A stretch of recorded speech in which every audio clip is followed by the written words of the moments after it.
Hi hello welcome back to my channel please subscribe. చూడండి, ఈరోజు టమాటా కోడిగుడ్డు పచ్చెనగపప్పు కూరనైతే చేసి చూపిస్తున్నానండి. ఈ కూర చాలా సింపుల్గా టేస్టీగా ఇంట్లో చేసేసుకోవచ్చు. పొద్దున్నే లంచ్ బాక్స్లోకి ఈజీ రెసిపీ అని చెప్పొచ్చండి. చాలా ఈజీగా చేసేయచ్చు అనమాట. ఏమీ అవసరం లేదండి, ఇంట్లో ఉన్న వాటితోనే చేసేయచ్చు. ముందుగా 4 గుడ్లను తీసుకొని ఉడకబెట్టేస్తున్నానండి. చూడండి, 4 గుడ్లని స్టవ్ మీద పెట్టేసి ఉడికిస్తున్నాను. అలానే ముందుగా పచ్చెనపప్పు కాసేపు నానబెట్టి ఉడికించుకున్నాను.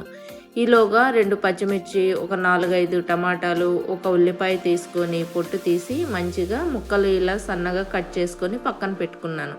అలానే కోడిగుడ్లు ఉడికిపోయాయండి. పొట్టు తీసుకొని ఇలా ఘాట్లు పెట్టుకొని వీటిని పక్కనుంచుకోవాలి.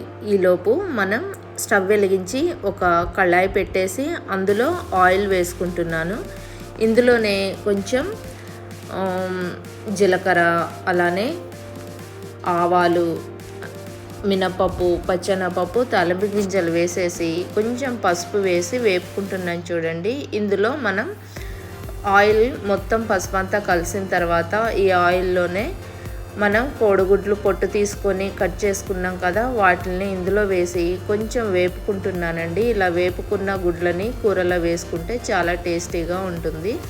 ఇలా వేపుకున్న తర్వాత గుడ్లను తీసేసి అదే ఆయిల్లో పచ్చిమిర్చి, ఉల్లిపాయలు కూడా వేసుకొని వేపుకుంటున్నాను. తర్వాత ఇందులో మనం ఉడకబెట్టుకున్నటువంటి పచ్చిశనగపప్పు ఉంది కదా, దాన్ని కూడా వేసుకొని తిప్పుకుంటున్నానండి.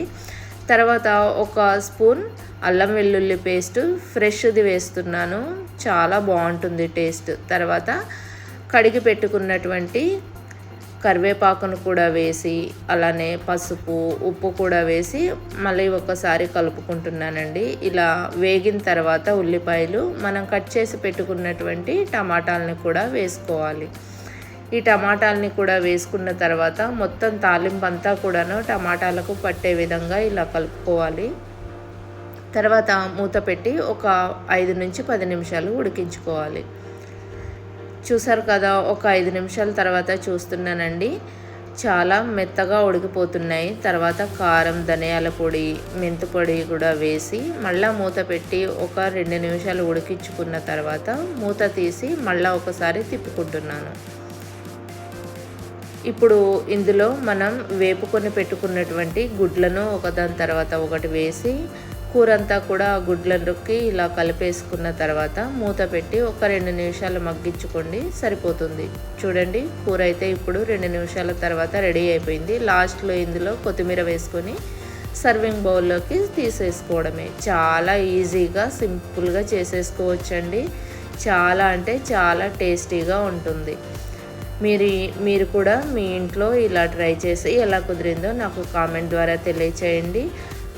అలానే ఇంకా మంచి రెసిపీస్ కోసం, టేస్టీ రెసిపీస్ కోసం నా ఛానల్ని సబ్స్క్రైబ్ చేయటం మర్చిపోకండి. Thank you for watching. Bye bye.